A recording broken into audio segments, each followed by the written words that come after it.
Good morning or good afternoon, depending on your time zone. It's great to be here again to chat with you guys today. Today, we're going to be talking about risk assessment and tribal justice systems. This is a very exciting topic for me and us at the Center for Court Innovation, and I can't wait to dive deep into what we've been doing for the past, what feels like maybe 3 years now, in terms of understanding what's happening, what's the landscape of utilizing R&R tools in different tribal courts. What are the pros, what are the cons, what are the challenges, and what would it take to build a tool that can really meet the needs of individuals. So I've been told that my sound is a little bit glitchy. So before we get started, we're going to do introductions. I'm going to hand it over Alicia if you want to kick it off with intros, and I'm going to see if I can figure out what's going on with my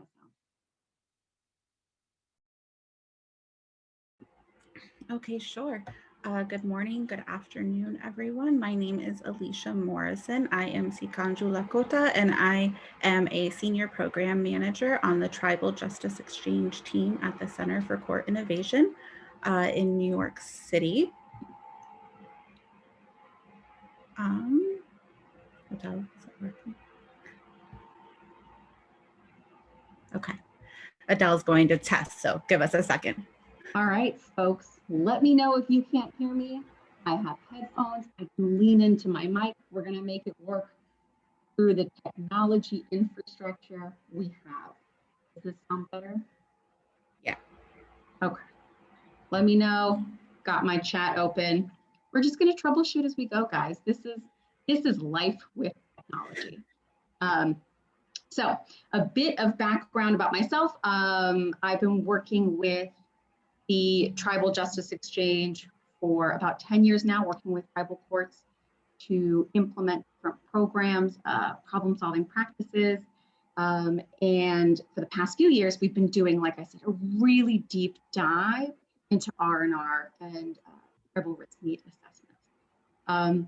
Our hope is that today we are going to share out with you what we know, but we really also want to hear back from you. Let us know your thoughts. Let us know your questions. We're going to try to answer them live in the chat. And we really look forward to hearing your feedback about the work that we've been doing for the past couple of years. And I hope it's really informative and can guide you as you think about what tools you want to use and how you want to implement them in your healing wellness. So next slide. Okay. So yesterday, when we talked about the other quadrants, we talked about why it's so important to use R&R tools, how you can really identify the right population to work with. But we also flagged some challenges in using R&R tools in tribal courts or with Native populations in general. So today, we're going to try to explore that a little bit more. We're going to share out what we've learned about how your tribal courts and healing wellness courts are using R&R tools. We're going to let you know about the research we've been doing for the past several years to get a more full picture of not only how these tools are being used, but how accurate, how effective are they. And then we're going to talk about the process that we've been undergoing in partnership with several folks from the Confederated Salish-Kootenai Tribe in helping us build a tribal R&R tool. We're going to talk to you about the process. It's been super in-depth. We put a lot of thought and intentionality about it. We want to share with you what that work looked like, and we'd love to hear your thoughts back about are there things we didn't consider? What are your thoughts? How can we improve the process? Because ultimately, the tool we're building is going to be available to all tribal courts. So we really want to make this a product that's valuable for you. And then we're going to tell you about our next steps in piloting the tool. So next.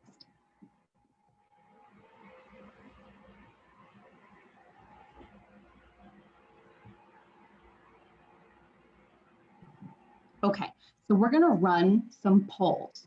We're going to ask you some questions, and Alicia's going to walk you through several polls, because before we get started sharing out what we know, we want to ask you about your experiences. So as we began the process of looking at what tribal R&R tools or the use of R&R tools looks in tribal courts, we had to start with the lay of the land, if you will. But in order to make it more relative to today's conversation, we wanted to get a sense from all of you how things are currently working within your own tribal courts. Sorry, trying to find polls here.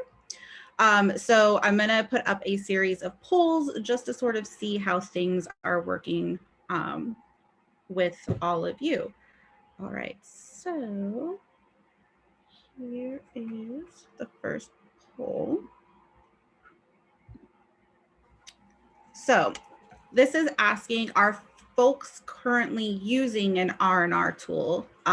Yes, no, or if you're still deciding, because I know that we have a lot of folks in attendance who are just getting started with the Healing to Wellness Court track. Ooh, got an influx of answers. Thank you everyone for participating. I'll leave it open for just a few more seconds while folks get in their answers. Okay, I'm gonna end the poll in 3, 2, 1. Okay, so it looks like we have a nice smattering here, but for the most part, it looks like folks aren't, almost half aren't currently using a tool, and a quarter of you are still deciding on a tool. So hopefully there's some information that we share today that can help as people are sort of looking to see what will work best for their communities, their courts. So the next question that we're wondering is, what, for those of you that are using an assessment, what kind of assessment are you using? Is it a pretrial risk assessment, an R&R tool specifically for Healing to Wellness Court, a risk tool for probation, or a risk tool for reentry?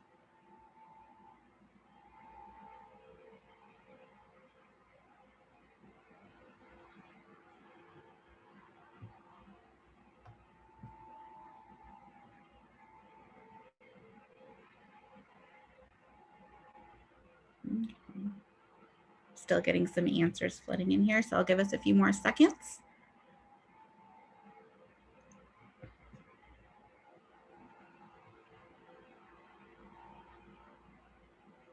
Okay, I'm going to go ahead. It's slowing down, so I'll end it in 3, 2, 1.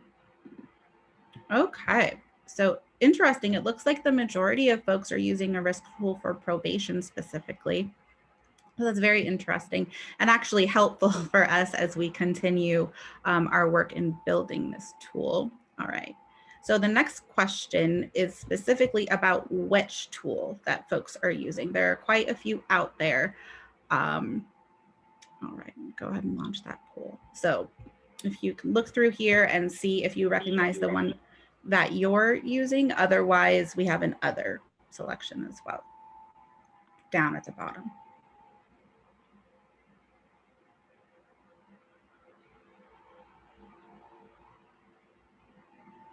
Mm-hmm.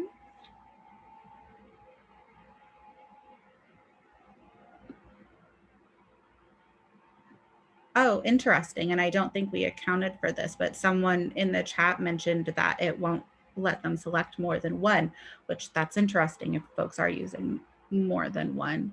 I think for that purpose, maybe just select the one that you use most often or earliest in the process, I would say.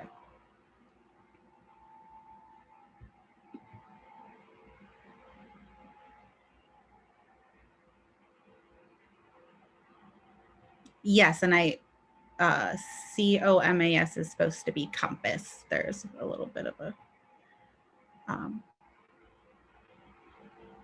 typo there, but thank you for catching that. All right, I'm going to go ahead and end this one. Share results. So it looks like for the most part, most folks selected other, which might account for the using multiple at different stages throughout the court process. But otherwise, it looks like a lot of people are using the gain. So it's very interesting to see what folks are actually putting to use in their communities. And then finally for, I shared the results already. For our final question is how well the assessment or assessments that you're currently using are working for your community. So we have 4 different options here with varying levels of excitement.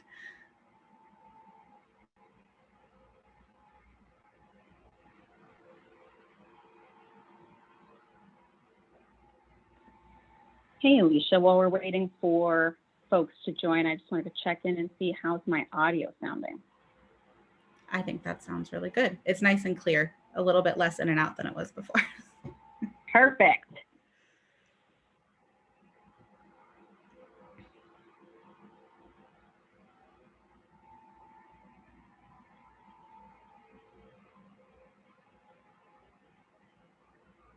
Okay, give it a few more seconds here.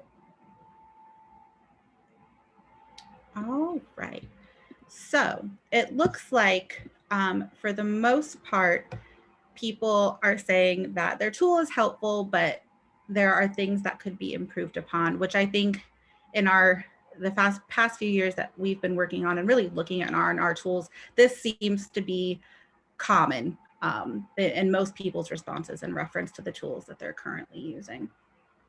So it's good to know that that continues. All right, I'll stop sharing that. Okay. Adele, was there anything else on this particular slide, or should we go ahead and continue? Okay.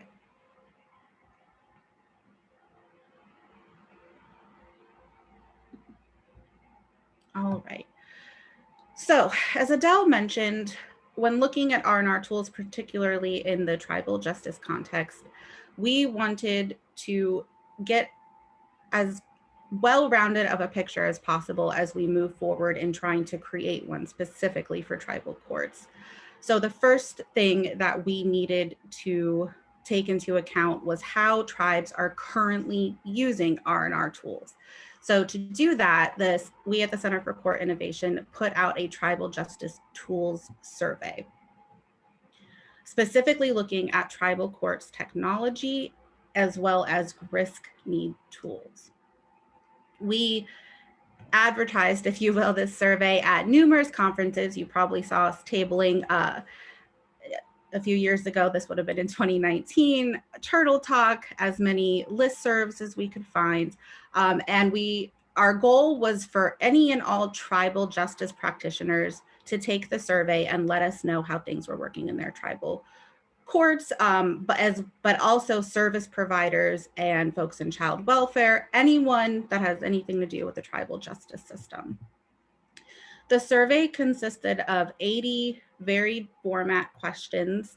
The questions had to do with things like data collection, technology access and infrastructure, interagency communication, teleservices, and of course, use of assessments, particularly R&R tools.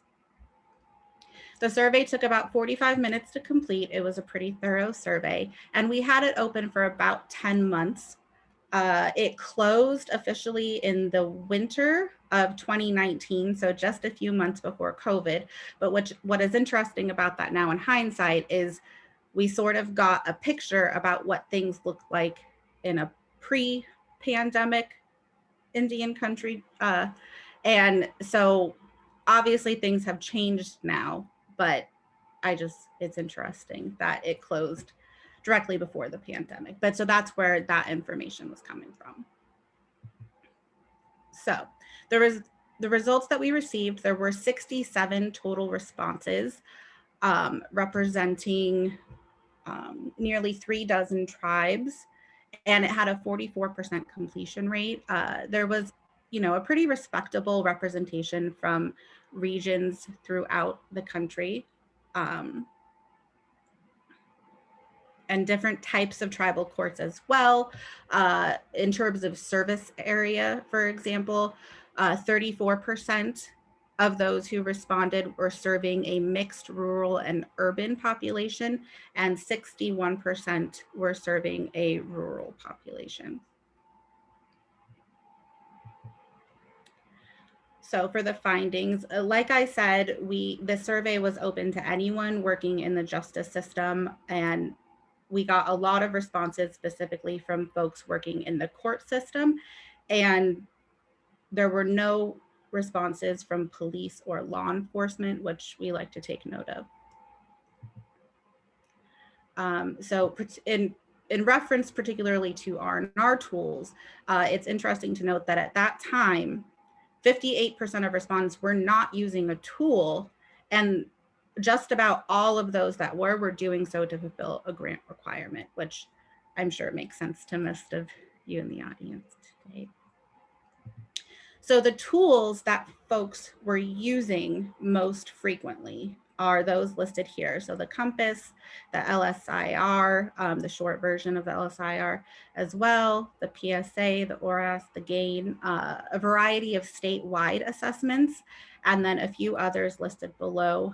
I saw someone earlier in the chat mention the Texas Christian University, and specifically for their criminal thinking scale, we wanted to make note that that actually has been, I don't want to say pulled, but it's being reviewed and revised for racial disparity issues.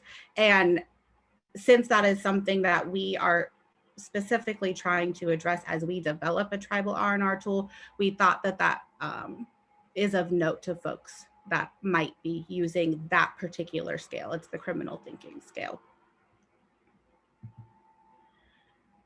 So one of the questions that we asked in the survey is how useful the tool that folks are using is for understanding their population. And similar to the responses from the survey, the poll a few slides back, for the most part, the answers that we seem to get were that it is somewhat useful, it works, but it could be better. And you see here, there's a few quotes directly from folks that responded to the survey. So all this to say that it seems like there's definitely room for improvement when it comes to R&R tools for tribal courts. So we also were able to ask folks what they think that a tribal R&R tool would need. They were asked what features specifically would make a tool more relevant to the Native American or Alaska Native population. Things that folks mentioned were community connection, historical trauma and loss, incorporation of cultural beliefs and connection, language knowledge, and asking about spiritual or traditional beliefs and practices. And we'll get into it a little bit later on about why these things would make it more relevant to the population. So at this point, I just want to pause and encourage folks to ask questions in the chat. There's also a Q&A feature if that's easier. We will continue to try to ask questions as the presentation goes on, but then hopefully at the end, we can have a little bit more of a discussion as well. So getting to our development of a tribal R&R tool, we're going to kind of walk you through the steps of what we've been doing for the past couple of years and give you an update on where things stand now and our next steps. So this is a little bit of just a project overview of how things have worked in the development of the tribal R&R tool. Our first step was to gather literature, look at as many studies and publications as we could find, and then we used that information to inform and help to develop the domains of the tool. So the various sections of the tool, the categories of questions that are asked. And then we used so the domains were put together, and then we had a draft tool, which we tirelessly went through and edited numerous times. And so right now we're sort of in between the draft tool and the pilot tool phase.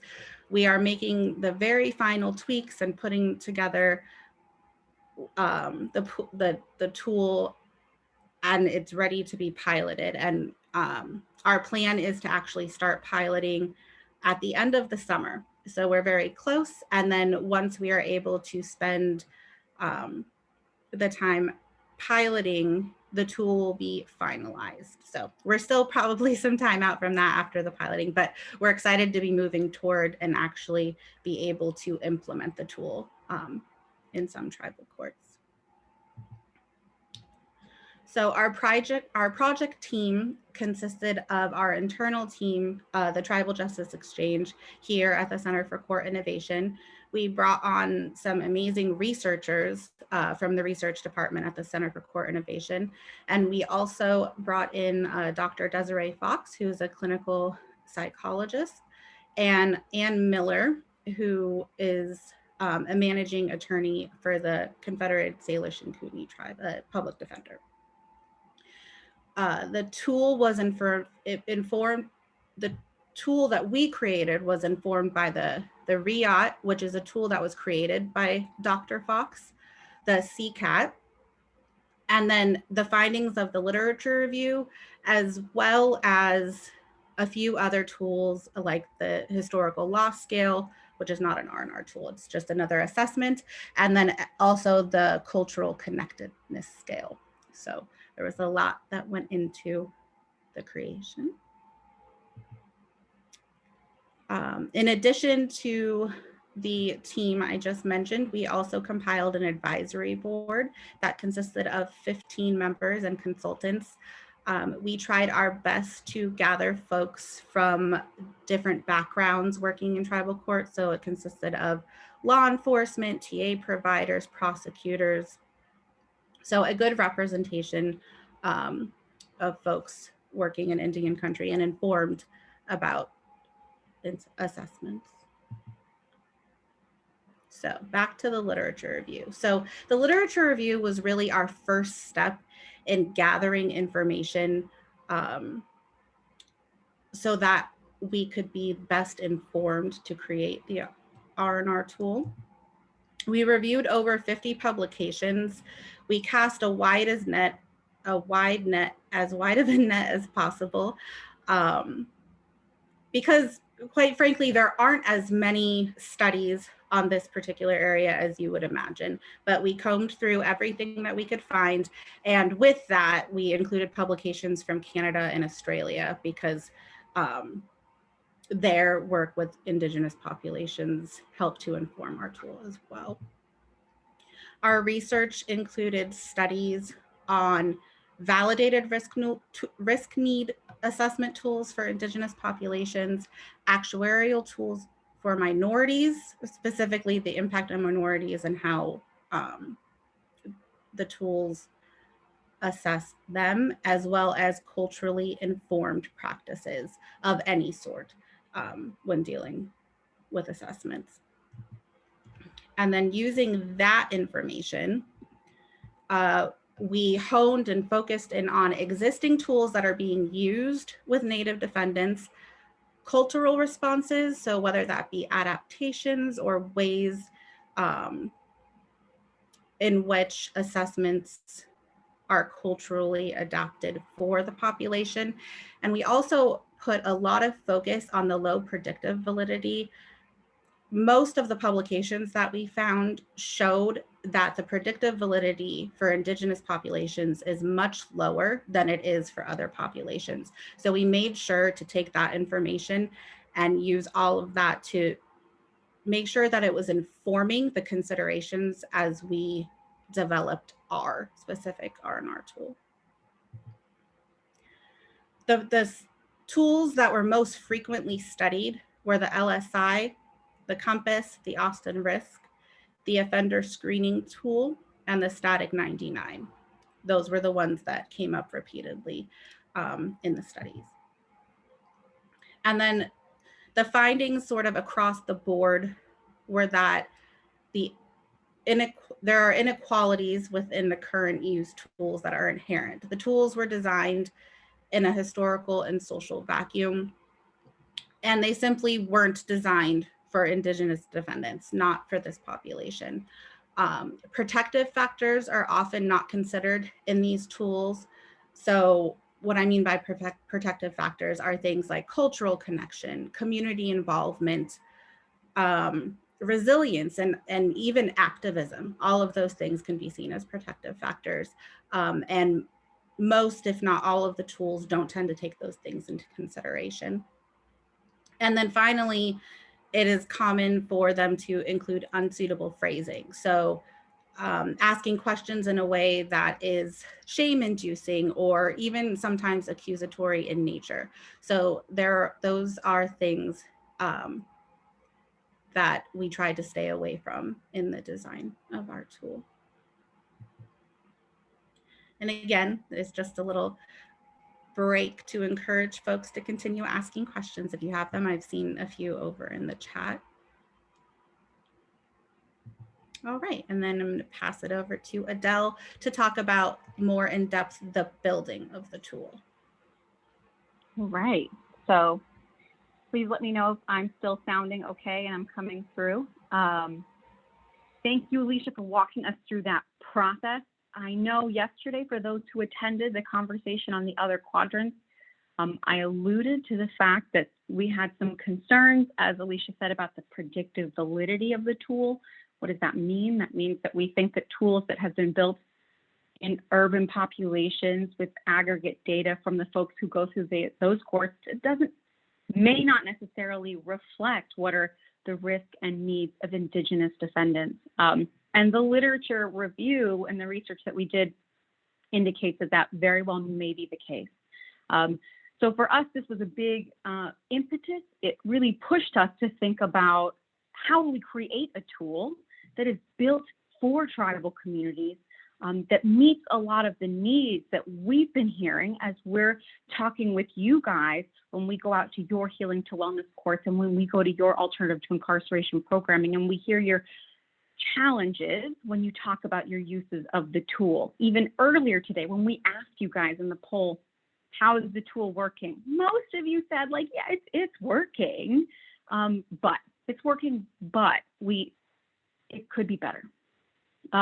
So throughout the past couple of years, we've gone into a really deep dive into building a tool, pulling in people who have also built tools, who have done research, who have expertise, and also building an advisory board of folks from all different levels and phases of the tribal justice system to give us a really full-fleshed perspective on how the use of R&R tools plays out, what might be some challenges in implementation, what do we really want to emphasize when we're talking about a strengths-based tool that is centered in Indigenous communities.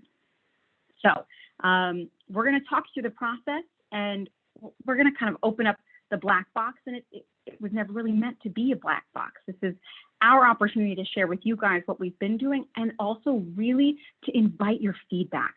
As Alicia said, we're like in the near final stages of like our draft tool.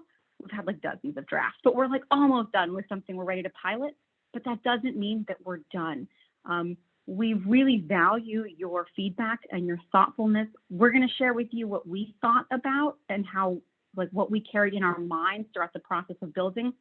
But, you know, no matter how thoughtful any group of people can be, you're always going to get better outcomes with more perspectives and more input. So we really value any ideas or thoughtfulness or even critiques that you guys are willing to share today. This is our opportunity to be even more considerate as we build a tool that is ultimately going to be used by your Healing to Wellness course to better serve your population. So please feel free to give us some thoughts as they occur. Next. Okay, so we started this process really centering ourselves in our team values. Once we collected our team, Alicia showed you sort of the conglomerate of people we brought in. We really asked ourselves, who are we as humans walking into this work? Because objectivity is, I don't want to say it's a lie. Objective reality exists, but we all walk in with our values, our personal experiences, and inevitably they shape the work that we do. So we wanted to be really honest about who we were as people, our limitations from our perspectives as humans, and also our personal values in doing this work. And we really identified some values that I'll talk about a little bit later. From there, as we pulled our team together, we combed through a bunch of different tools and ideas, and we created an initial draft. Then we, as a team, went question by question, like word by word, and really revised them. Then we took it to our advisory board, who gave us such brilliant feedback. They really were critical. They were thoughtful. They engaged us. They pushed us. And we walked out with a tool that looked very different, and it was awesome. We also asked our advisory board to give us feedback on culture and community. And then from there, we're in the final stages of drafting our tool. Next slide. So when we thought about our values, I think they were also really wrapped in with ethical considerations we kept in the forefront of the conversation for us. As I talked about yesterday, racial bias in R&R tools is a very real challenge. Our systems are inequitable, and the algorithms reproduce them because they're not human. They can't challenge, they can't question, they reproduce what they see. And so we wanted to be intentional and thoughtful about how do we anticipate where areas might be triggering higher risk in questions that are specific to like historical discriminatory practices, and we'll just really be thoughtful about that in this whole process. We want to build a tool that is for tribal communities, and that means we are moving towards the goal of eliminating racial bias in the tools. I don't know if it's possible, but we are trying. Reducing incarceration. R&R tools, particularly risk tools, part of the national debate, and it's a very real issue, is that sometimes these tools are being used to justify higher bail setting or keeping people in jail longer than they need to be, and that's not what we want this tool to be used for. This tool is going to be for tribal communities and healing to wellness courts like yourselves that are looking to meet people where they are at and find their needs and appropriately provide them with services to address those needs. We had a great big conversation about risk and trauma, and I'm going to talk a lot about that later because we've noticed through the tools that we've worked with that personal traumas, historical traumas, adverse childhood experiences tend to correlate with higher risk. And we had a very real ethical concern with that we are punishing people by assigning them higher risk for experiences that they had no control over. And so we really critiqued that throughout the process. And we also asked ourselves, should we even be asking these questions? But if we're not asking these questions, are we missing part of their story? And not just part of the story of an individual struggle, but also part of the story of their resilience and how they have overcome these challenges in their lives. And can we build a tool that can actually be strengths-based and acknowledge that people have experienced challenges, difficulties, personal traumas, family traumas, historical traumas, and they have found ways of resilience to move through those. So that is a conversation that was embedded throughout this tool for us.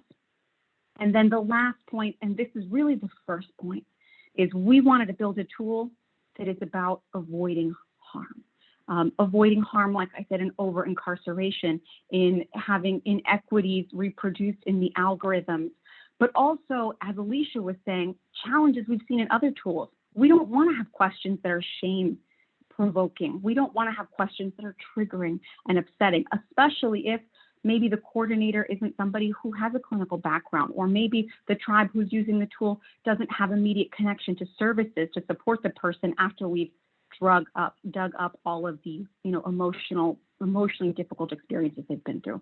We also were very cognizant about creating or not creating questions that could trigger mandated reporting, and understanding that researchers, clinicians, lawyers, we all have different levels of mandated reporting. So what does that look like in the questions we ask and how we ask them? And also, we wanted to be thoughtful about not exposing people to additional liability if they talk about a past experience that could trigger another case. These were all concerns that we kept with us through every single stage of this process. Next slide. Okay, so in addition to those ethical considerations, our strong guiding light, I should say, towards thinking about strengths-based and resilience and the other ethical considerations we've kept in the forefront. We also are creating a tool that has some real logistical challenges as we implement them. One of those logistical challenges is that right now there's really no R&R tools that are built for tribes. There's like a couple, I should say, but in terms of like easily accessible to all tribes, not really, there isn't any. So we want to build a tribe that's useful for all of your courts and all of your healing to wellness courts. But that means that it's actually really difficult to create a tool that can encapsulate that much diversity. Our geographic diversity, our cultural diversity, our historical diversity, our jurisdictional diversity. It's a real challenge. And I think we've made peace with the fact that we will not be able to create a tool that is perfect for every tribal community. But we want to be thoughtful about including diverse tribal courts and experiences to do the best that we can, and hope that in the future additional people will build off of that.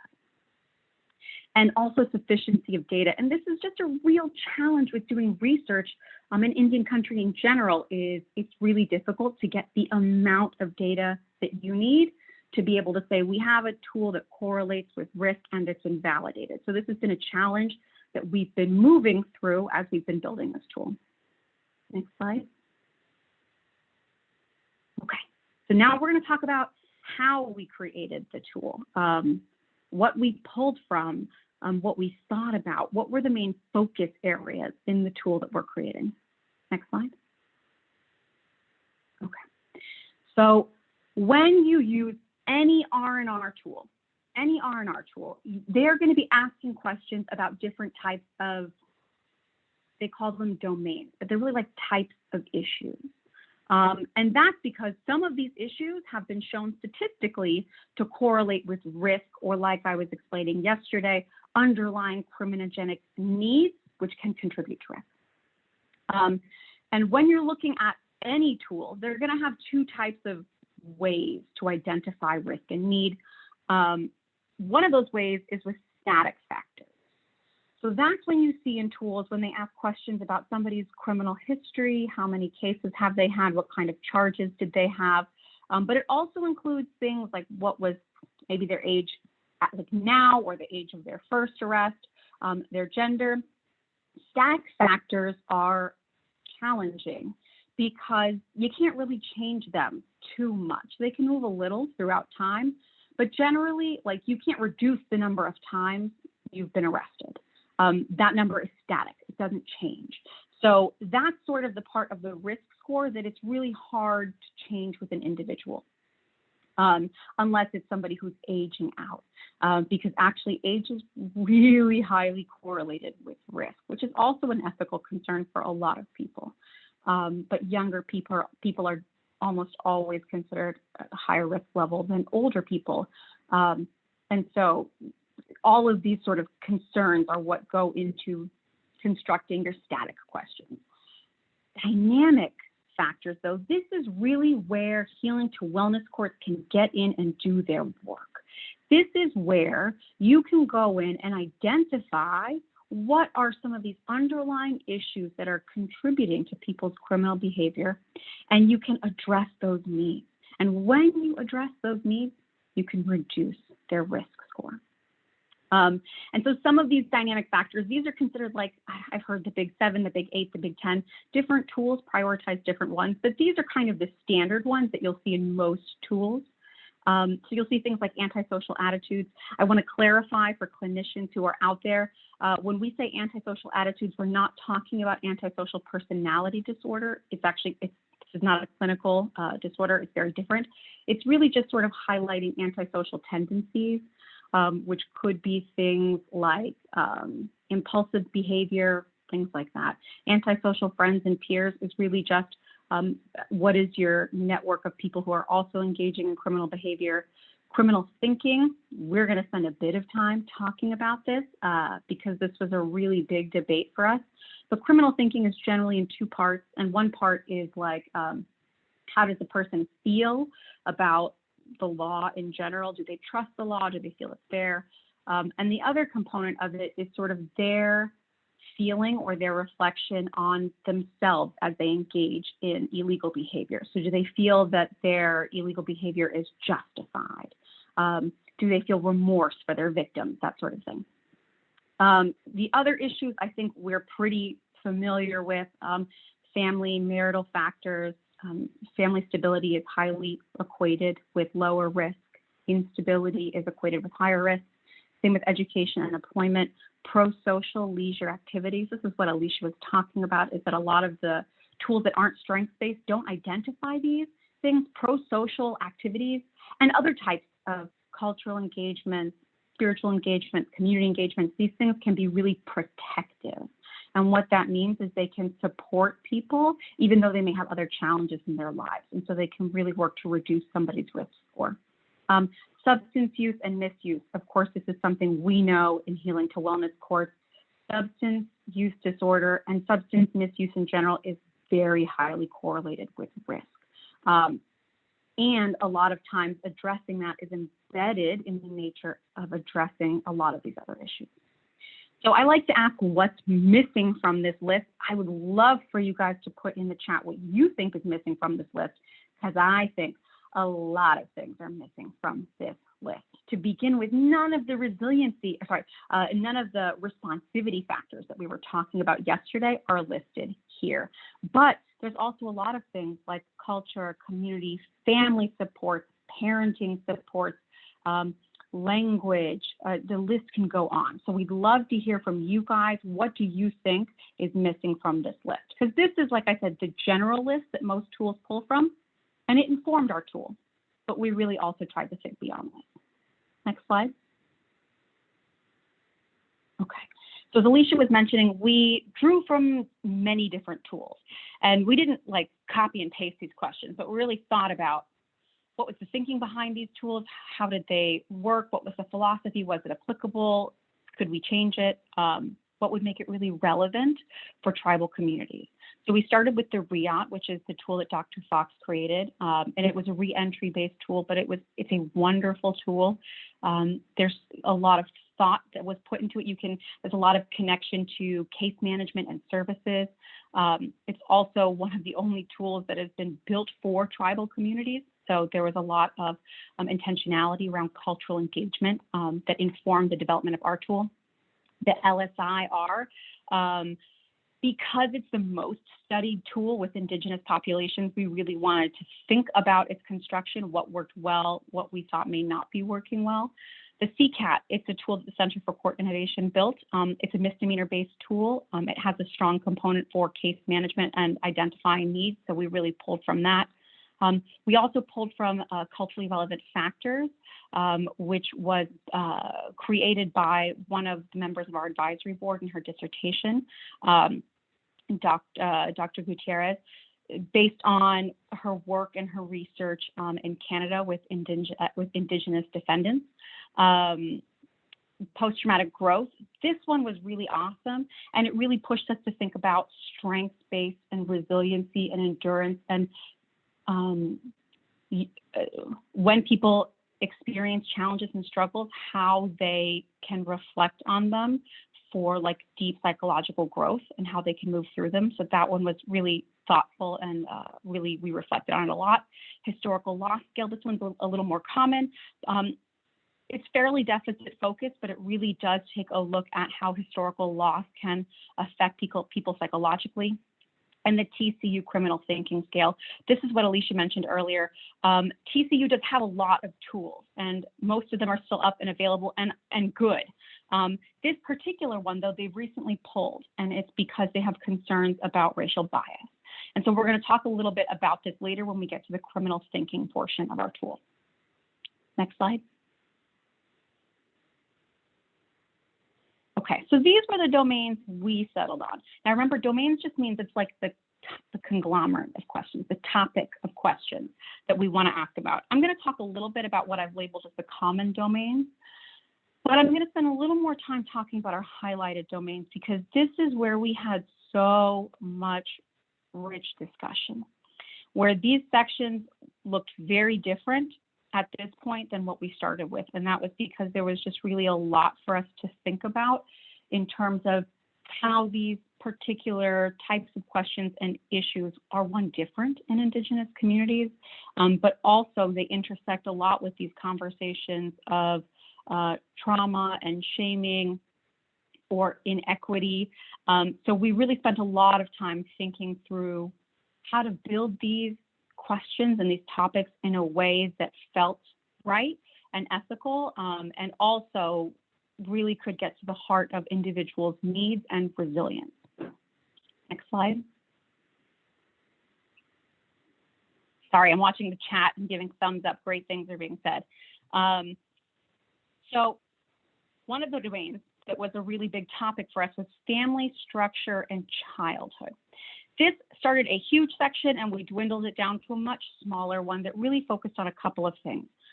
One was, as I mentioned earlier, family stability is correlative in other tools with risk. So we do want to keep those questions in to identify possibilities of risk, but also for needs and case management. We wanted to identify if somebody, are they in a stable or an unstable intimate partner relationship or a domestic relationship? Do they need help with getting in a better place in their relationship? Are they safe at home? Do they have dependents? Do they need support with childcare? Is this case going to trigger an ACS or child welfare proceeding that they need immediate support with? So we really wanted to focus not just on highlighting things that could or could not be risk. We don't know if they will be, but really also understanding that this is an area to provide people support and needs, both legally and personally and safety-wise. We also spent a lot of time talking about foster care. The literature has shown that foster care involvement is strongly correlative with risk. And like I said, this really went into the conversation with us of adverse childhood experiences and the fact that we're assigning people higher risk for experiences they had in their childhood that they had no control over. And this was one of the big issues that really forced us to see, or I would say to grapple with the fact that we want to make space for people's stories of struggle and survivance and resilience. But we want to be really thoughtful and careful about it. We pared down our questions a lot. It doesn't go that in depth. We're really trying to do our best to not ask things in ways that are shaming or hurtful or triggering. It's very minimal information with opportunities to provide people connections to support or services if they want. And also we had a whole conversation about people's experiences with schooling and education as part of their childhood. We talked a lot about people's experiences with boarding schools and whether boarding schools could be correlated with risk, but also understanding that especially modern day experiences with boarding schools are more complex. So I'll talk a bit more about that. In the end, we just asked about people's educational experiences in general, because even if people didn't go to boarding school, they may not have had a good experience in their school. They may have experienced push out or bullying or other sorts of issues that may have, like I said, pushed them out of education and maybe through the school to prison pipeline. Next slide. So in education, we ask things like what is their highest level of education? And like I said, we do ask if they attended boarding school. And I think at one point we asked if maybe other members of their family did. But we really tried to think more broadly about what is education. It doesn't have to just happen in school. What sort of knowledge and skill sets do people carry with them in life that are undervalued? But that we want to uplift and we want to acknowledge and value. So we want to create space to ask them about what do they know? Did they have a parent or a mentor or an elder who taught them drum making, who taught them basket weaving, who taught them fishing? What skills do they have that they could teach others even? And if there are other skills that people don't have but would like to learn. So we really wanted to turn the education portion not just into asking about people's negative experiences, but also identifying what strengths do they already bring to the table and where could they grow if they want to. Next slide. Employment. So employment was really tricky because I think there's two components to it, and we had to parse that, like we had to separate those two ideas. Employment, I think when it comes to identifying risk in the other tools, it could be like, are we asking if people have income stability, or are we asking about people's leisure time? Like, what do they do in their free time, and do they have a lot of free time, which has also been shown to be correlative with engaging in criminal behavior. And our feeling was that employment may not be that correlative with risk in tribal populations. So we asked ourselves, what do we really want to know in this section, and how can we use this section to support people? So we ended up focusing on, like I said, asking people, on income. So it's like, do you have enough to live on? Do you have enough to buy the things that you would like to buy? If not, do you want support being connected to employment resources, to a GED class, to resume building, to interview practicing? So we wanted to take the employment section and, like I said, instead of making it very deficit focused, try to identify where people's needs really sitting, and do people want support being connected to other things. Housing stability. I mentioned yesterday that housing stability is considered in many tools a responsivity factor. In other tools, it's considered a risk factor. But I think it's moving more towards responsivity recently, which means it's an underlying need that needs to be addressed before people can address their other needs. So with housing, we wanted to ask ourselves, like, this is really a needs-focused area where we can support people. So we want to, again, identify safety. Are people safe where they are? Do people have housing stability? Are they couch surfing? Are they homeless? Are they living in encampments? We also want to ask, though, if they do have what appears to be housing stability, are they in HUD or tribal housing? Is this case going to be potentially triggering a proceeding where they could lose that? So again, we wanted to create opportunities to provide services as early as possible and flag these issues before a case would maybe proceed too far in the system. Next slide. Time structure. This is, like I was saying, that other component of employment. Some R&R tools call this leisure. We don't really love that language. Leisure, what does that mean?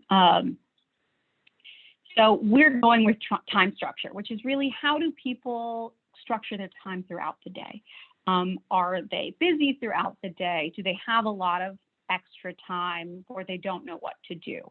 And do they want connections to ideas or services or community opportunities for things to do in that? But we also wanted to think really broadly about what that time in people's lives is consumed with. I feel like, again, this was so complicated about connecting it to employment, is that there's sort of this like European capitalist tendency towards assuming that people have to be employed and making money to be productive members of the community.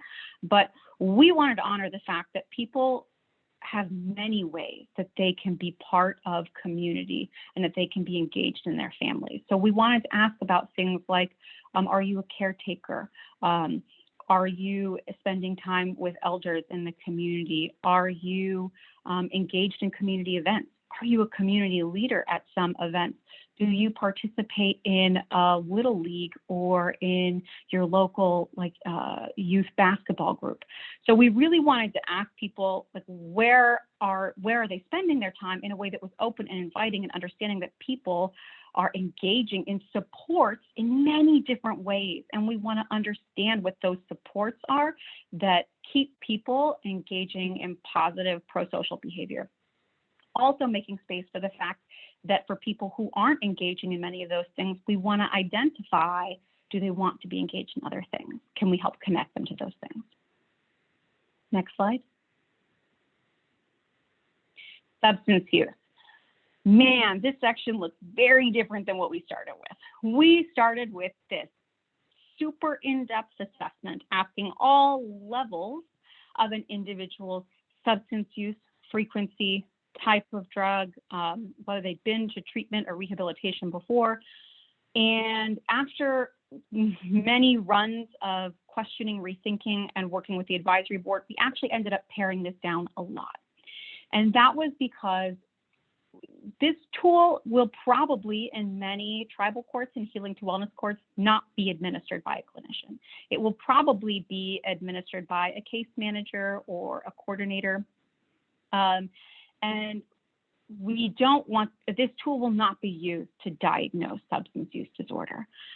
What we do want this tool to do is to flag substance use and substance misuse and potential substance use disorder.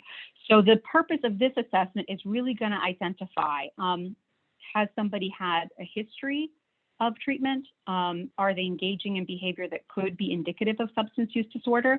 And those flags are going to trigger moving the case in front of a clinical assessment where they can do a more in-depth assessment to really diagnose what's going on with individuals and to provide catered clinical case management. Next slide. We took a similar approach with trauma and mental health. We again did not want this assessment to be used to diagnose.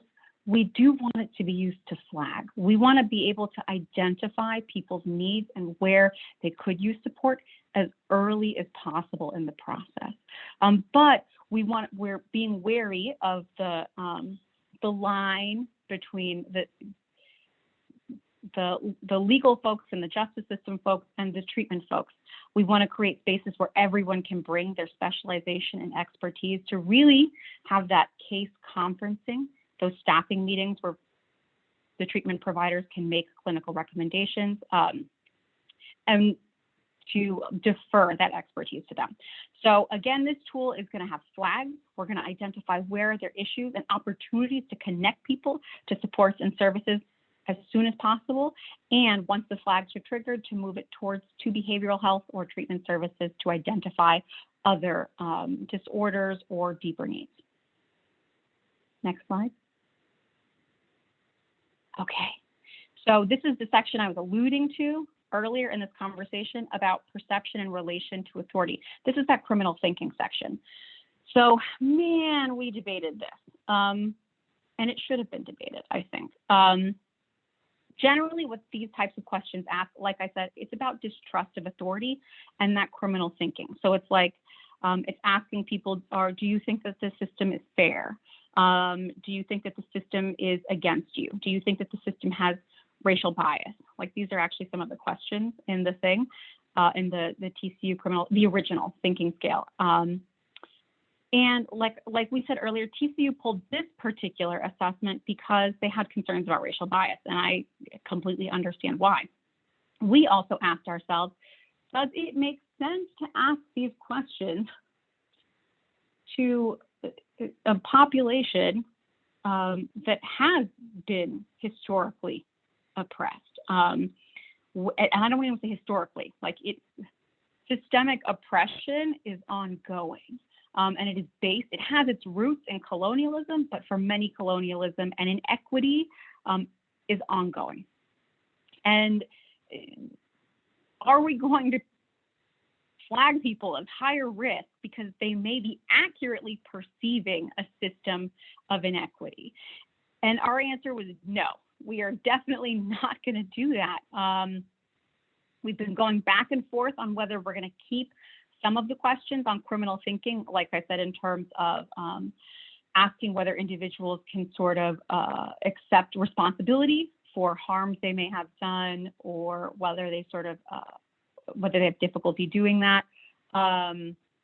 But in terms of recognizing that indigenous people and natives in the United States and worldwide have experienced colonialism and oppression, and people's personal as well as historical experiences with discrimination are very real and valid, we won't be using these questions to identify risk in individuals. Instead, what we decided to do was to create a whole section on personal experiences of discrimination. So instead, we're actually going to be inviting people to share their stories of what they have experienced with us. And we tried to take with us all of the thoughtfulness that we did with the other questions around avoiding triggering or shaming, but also acknowledging that people have built resilience through these experiences and have learned and have grown, and even can help have uplifted others through the process of similar challenges. So we wanted to make space for that. Next slide. So community and cultural connectedness.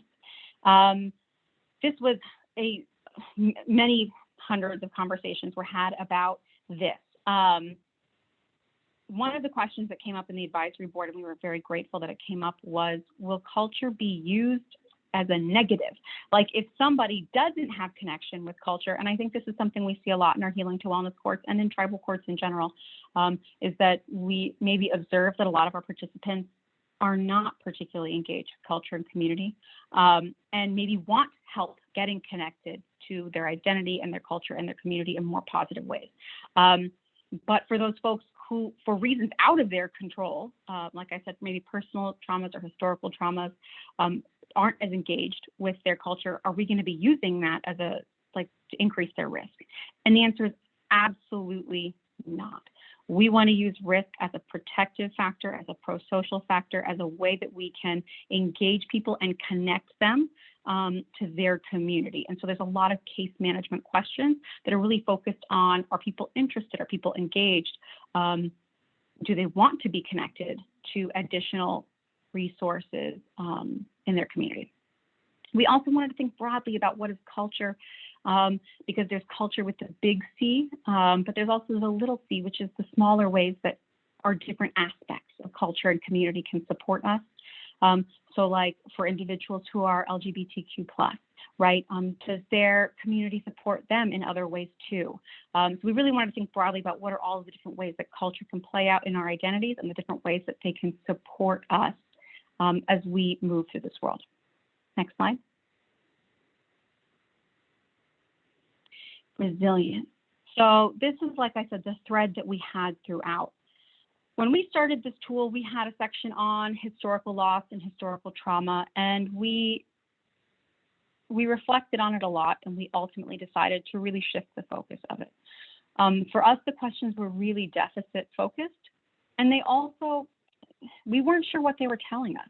At some point, we were like, but all Indigenous peoples, or many Indigenous peoples in the United States, have had these experiences.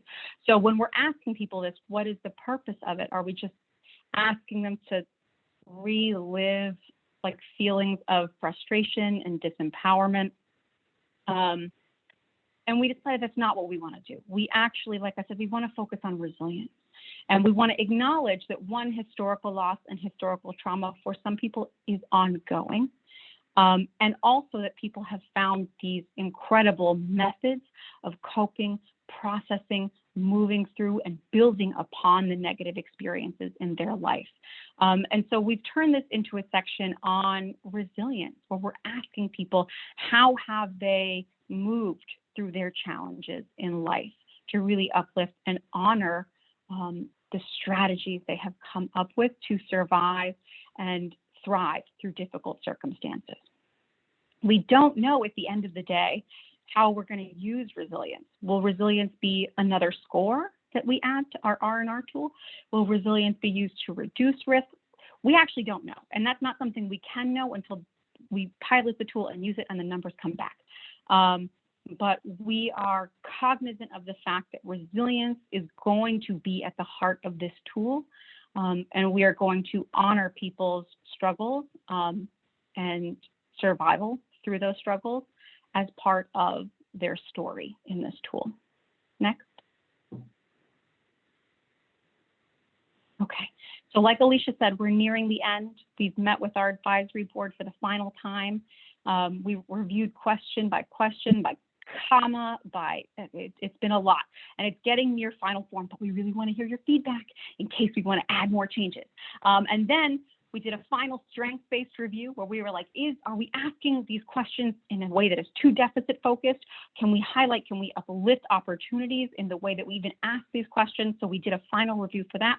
And then we split the tool. And that is because the tool is really long, and it has to be. It has to be long because at this point, we don't know what's going to correlate with risk and what won't, which means we have to ask everything that we think could be possible. When the tool is finalized and we've got the data back in, we're going to reduce the length of the tool. We're going to take out the questions that have no relation to risk or need, or that our case managers didn't find helpful at all. And then we're going to really streamline the tool into something that's going to be helpful for all of the tribal courts who want to use it and healing to wellness courts that want to use it. But we're not there yet. So our tool is very long, and we split it into a shorter tool and a full tool for the full experience for anyone who would like it. But for the shorter tool, we're really hoping to use it with tribes that are utilizing the tool pre-trial for earlier intervention and diversion. Next slide. Okay, again, we want to prompt people to ask questions, give comments. I'm going to keep going. Next slide.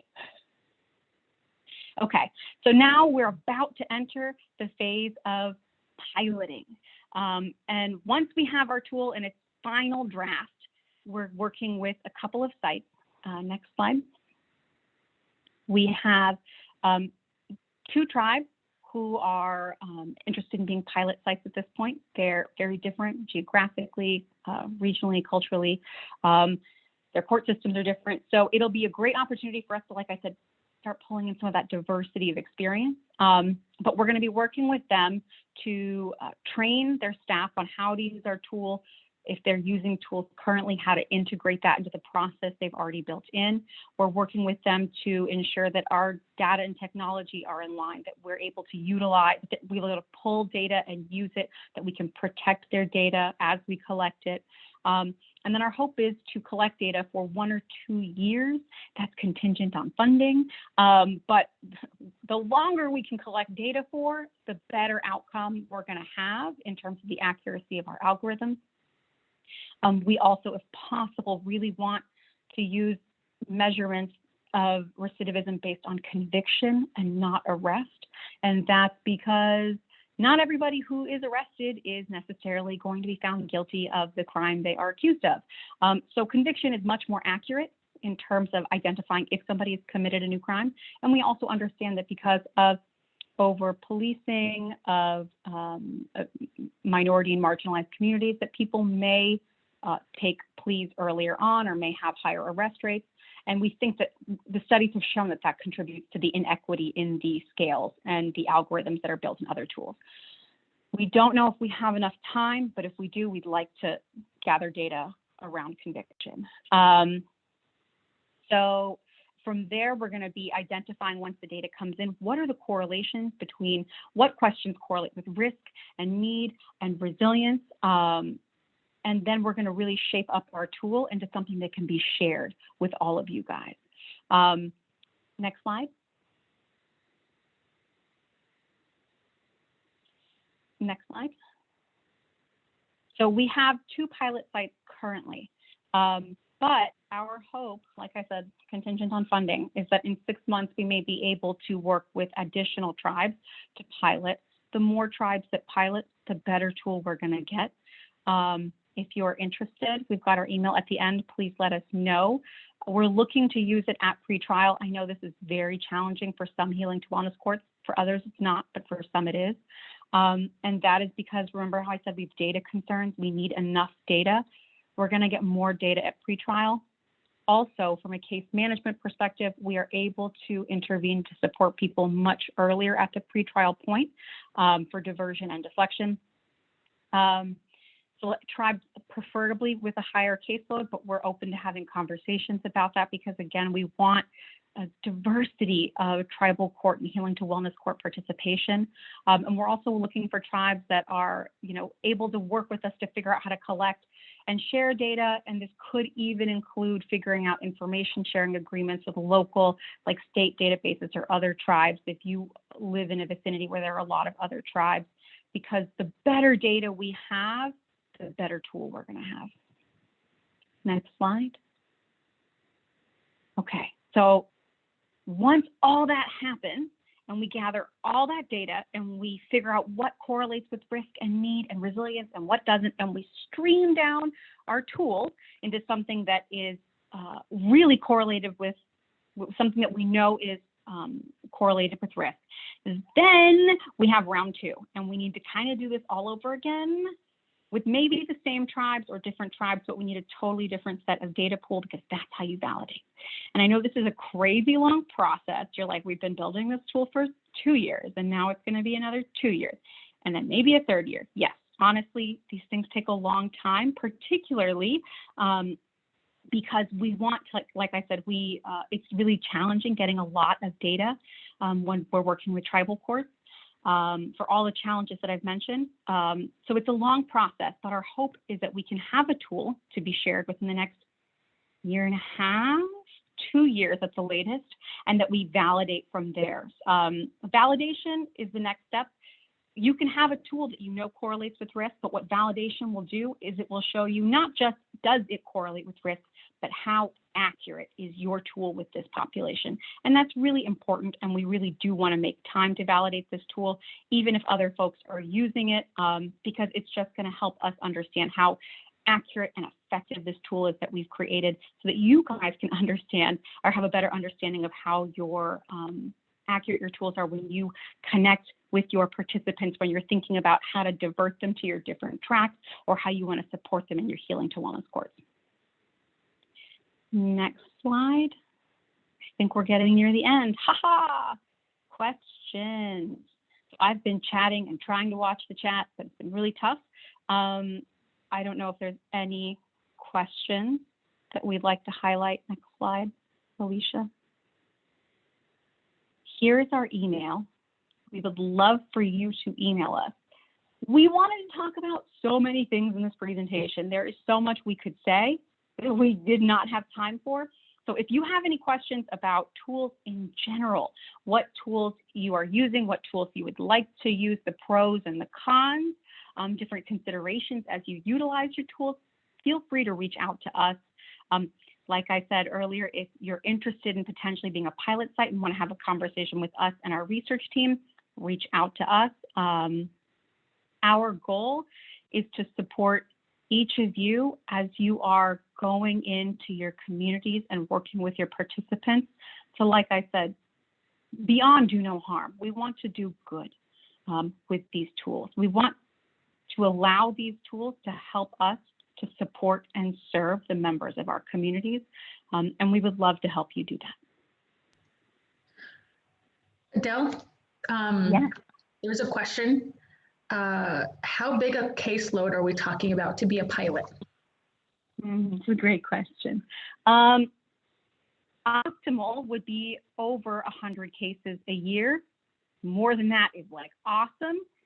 If it's less than that and you're really interested and you think that you have, like I said, other, like if you have good like data collection systems, you have good data information sharing with your other like regional jurisdictions, those are also really big perks and will allow us to help build a good tool. So we're really open to the conversation, but 100 plus would be ideal. 200 plus would be awesome. I know we're asking a lot. So like I said, we're trying to be reasonable here.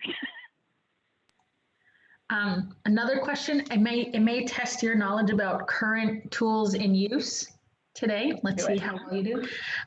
Is there any room for professional judgment on the currently used tools that folks can adjust the scores for the tribal situation?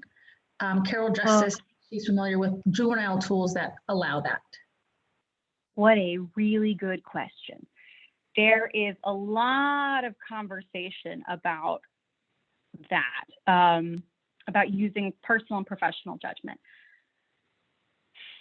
I think in general, like I said, algorithms are imperfect. And actually, I think we talked about this a little bit yesterday when we were talking about whether we put people into the categories that they're being sorted as, or whether we recognize sometimes people aren't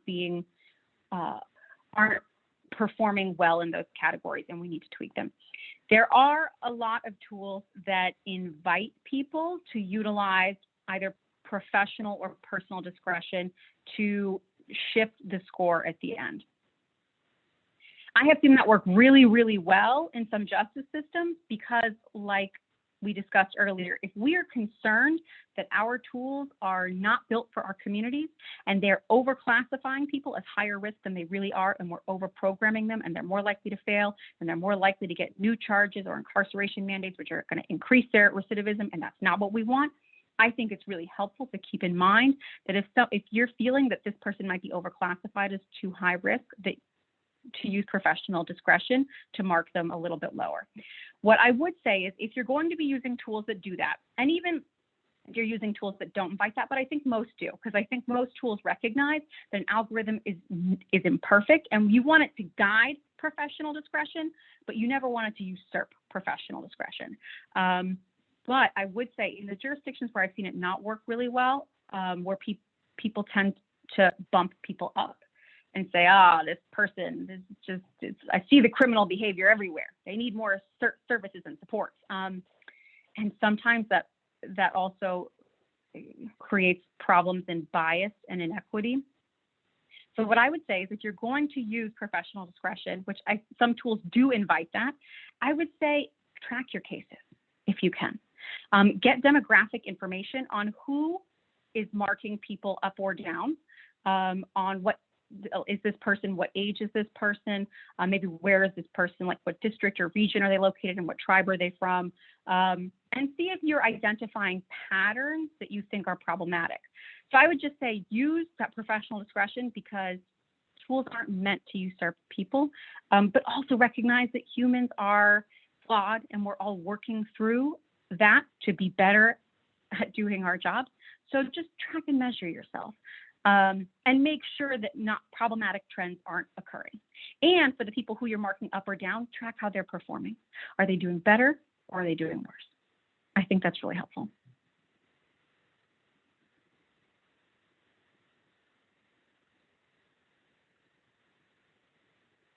All right.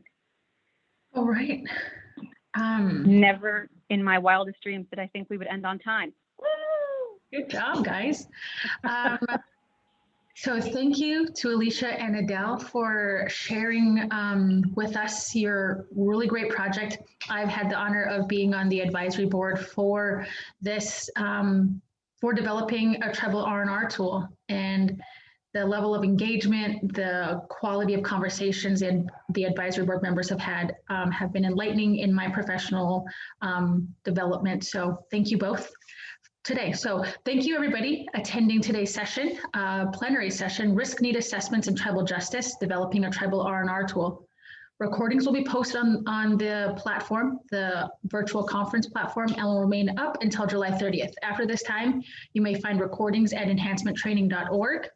And just a quick question, Adele, would you be willing to stay on for about 5 minutes in case some folks want to ask questions? Like raise your hand, Janice will unmute folks, and Adele can answer questions once the recording stops. So again, thank you both, we appreciate it. And if you guys want to ask Adele questions face to face, raise your hand, raise your little digital hand, and we'll call on you.